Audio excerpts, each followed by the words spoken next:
Bonjour mes amis, hi guys, the Watch Safari is back in the streets of Hong Kong, the sights, the sounds, and be thankful, not the smells.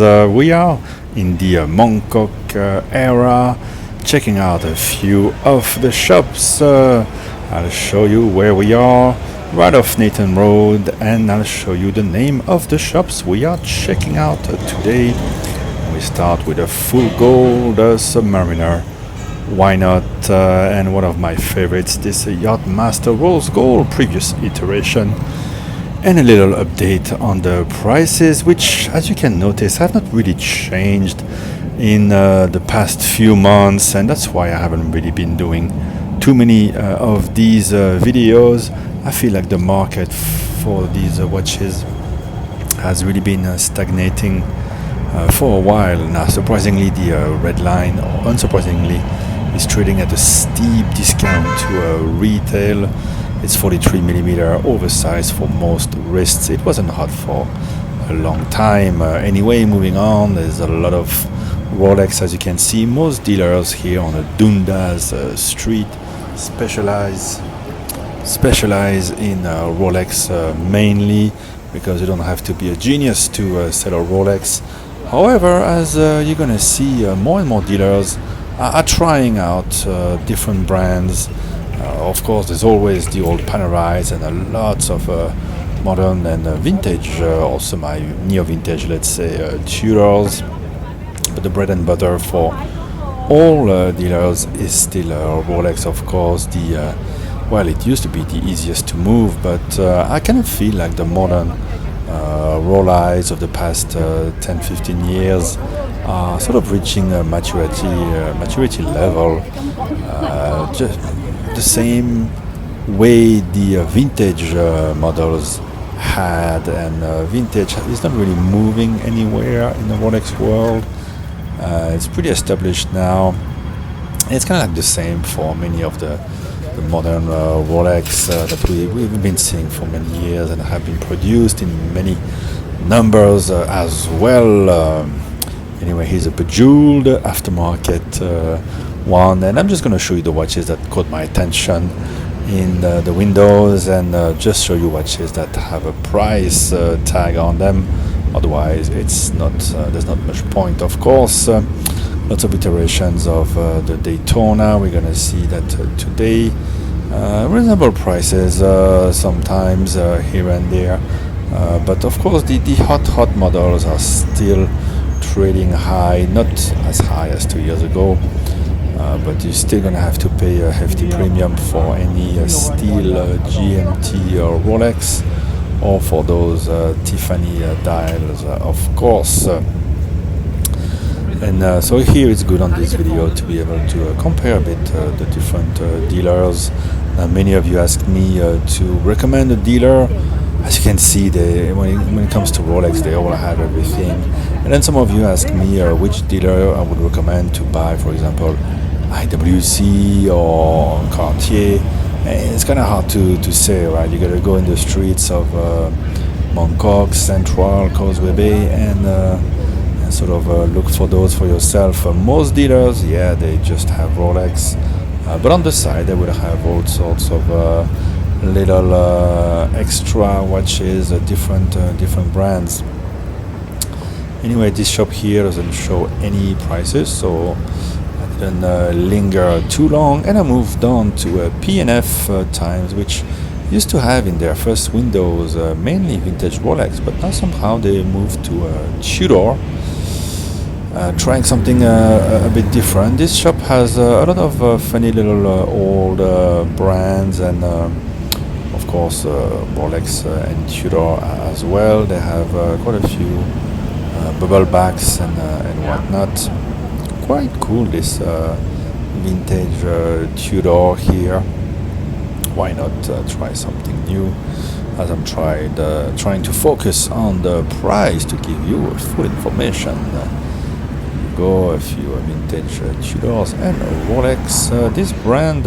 This shop has its own brand, WMT, doing knockoffs, homages of Rolex, and they also sort of got into contention with a local designer using his design on their dials. Anyway, some speedies and some more exotic little brands, as you can see. Pretty cool, pretty interesting. Also some digital watches that you might have never seen before. Those are fairly affordable. This shop is the worst. The prices are really out of touch with reality. Just look at this red line above retail, while it's impossible to resell, even for dealers at 20% off and then even more. So there you go. I don't waste too much time. They do have Patek and AP, but all the prices, maybe they don't just update them and you have to ask. And of course you can bargain everywhere, including at InWatch, which has a huge amount of tutors. Yes, of course, and the question you guys ask a lot, can I bargain? Well, you are expected to bargain. Dealers would be very surprised if you didn't try. For example, this watch 11980, just offer 10,000 cash and see what they say.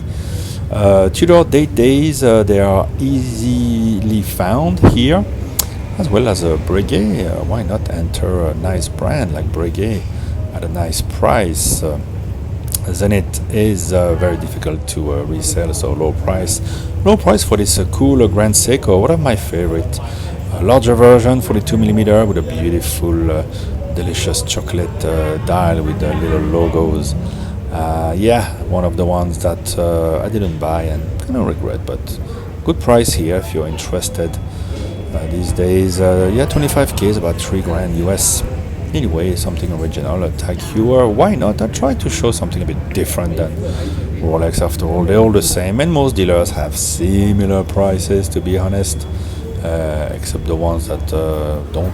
But no, seriously, most dealers have fairly similar prices. So which one to choose? It's kind of hard, I haven't bought watches from all dealers. I tell people maybe start with the London watches, Ken watches, We Watch, and then compare with other dealers. After all, you buy the watch. People say you buy the seller for sure. If you don't feel the guy, don't buy it. Anyway, Japek Antarctique split second, very cool at a discount from the retail. Interesting watch, and PNF Times. This is the backside of their shop inside the big gallery there at the end of Dundas Street. They still have this Tiffany 5396 or 95. It's been there for months. You've seen this before on my channel. A lot of watches just don't sell at all, so we've been seeing them for quite a while, so forgive any repetition. Anyway, here, cool flyback longer, one of the nicest watches around, one of the best chronographs, and why not vintage Piaget?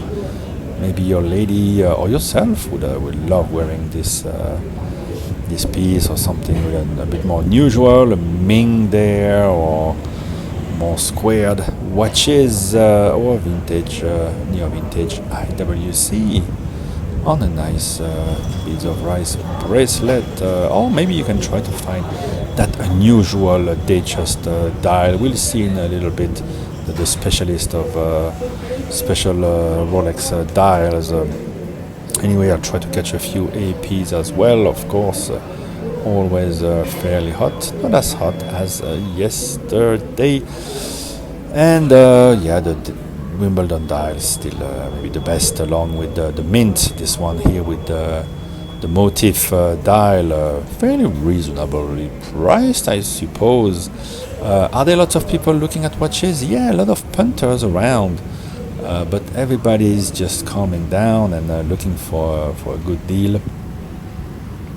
And so, prices coming off, stagnating, and I feel like a lot of dealers have a lot less in the window because a lot of less people are flipping, and so there's less watches coming in and less people buying, so less watches coming out. That's a bit the state of the market. I think things are getting back to retail for or under retail for many models, except the really hot ones. The green sub is still trading above retail. Maybe you need a Patek pouch. You can find it, of course, in Mongkok as well.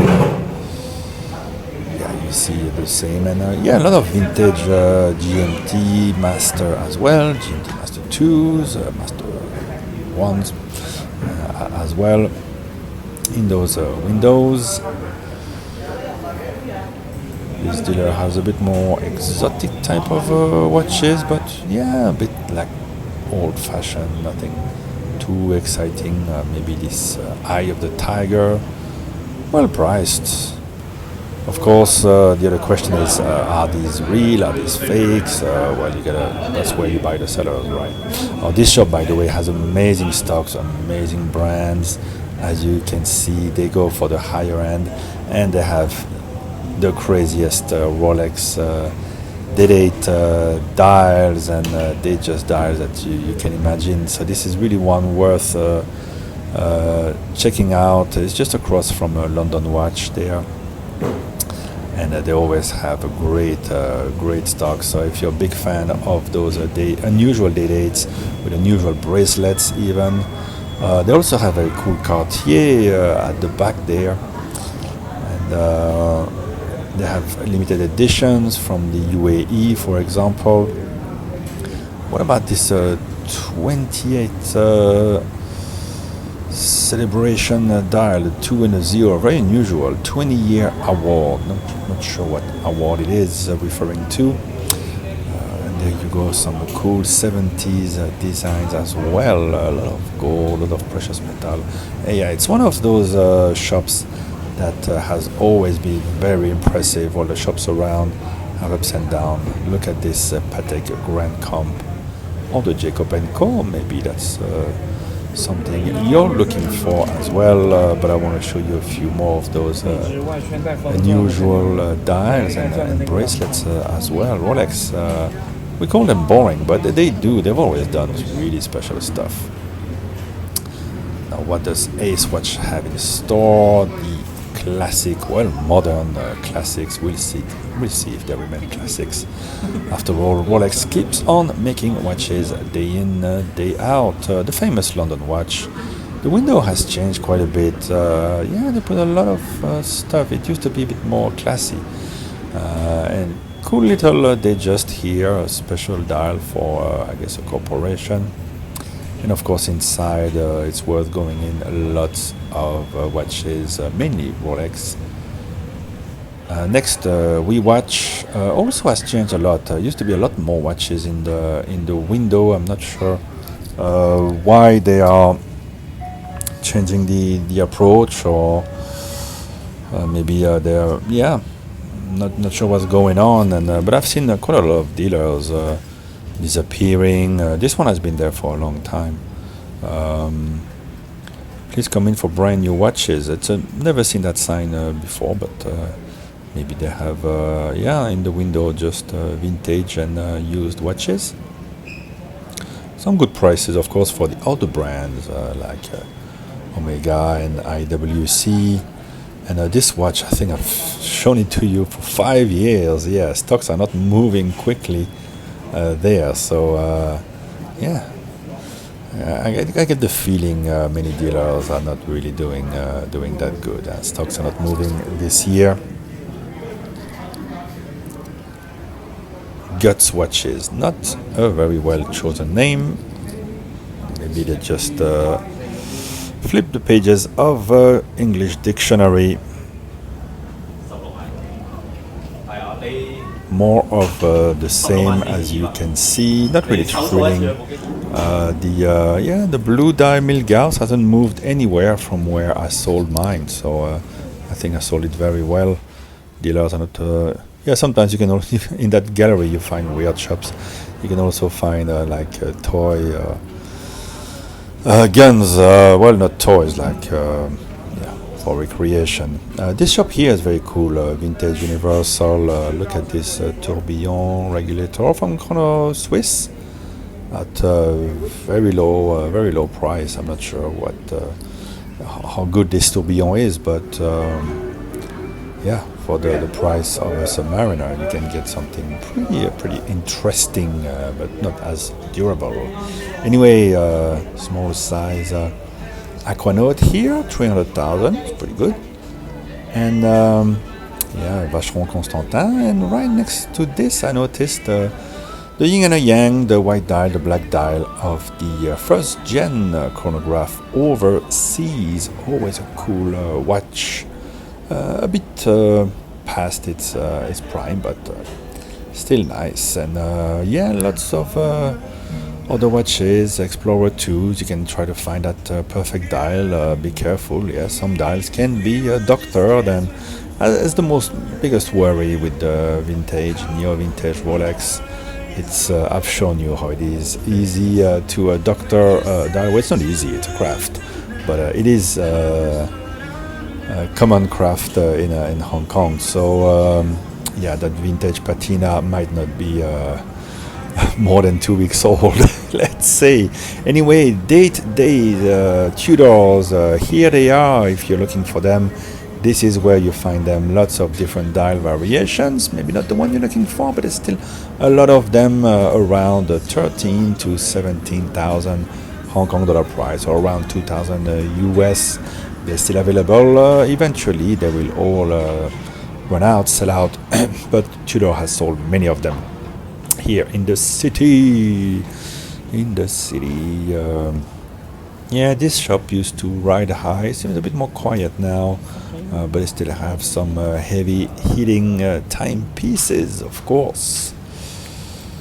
In this gallery full of Rolex, millions of dollars of Rolex exposed here. So yeah, let me know in the comments if something is catching your eye. If you've been watching all my videos, you might recognize some of those watches that have been there for a while. Yeah, this shop here used to have like 8 John Mayer Daytonas. They're all gone as well. This Seiko specialist looks like out of business. Anyway, this is the street life of Mongkok, and this shop here as well has a pretty empty window, specialized in a bit more unusual watches, unusual brands. I don't know, it seems very, very quiet, and yeah, overall that's the vibe. So maybe it's just as well for my wallet, and I'll just spend $18 on an egg waffle as I move back into the night, going back home without buying anything these days.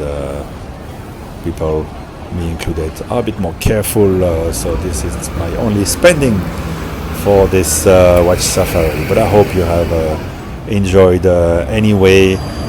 Yeah, it's not super exciting. I was hoping to find a bit more interesting timepieces. I suppose dealers will have to work a bit harder than just flipping modern or Rolex. But anyway, I hope you've enjoyed this slice of watch shopping in Hong Kong. Bye bye.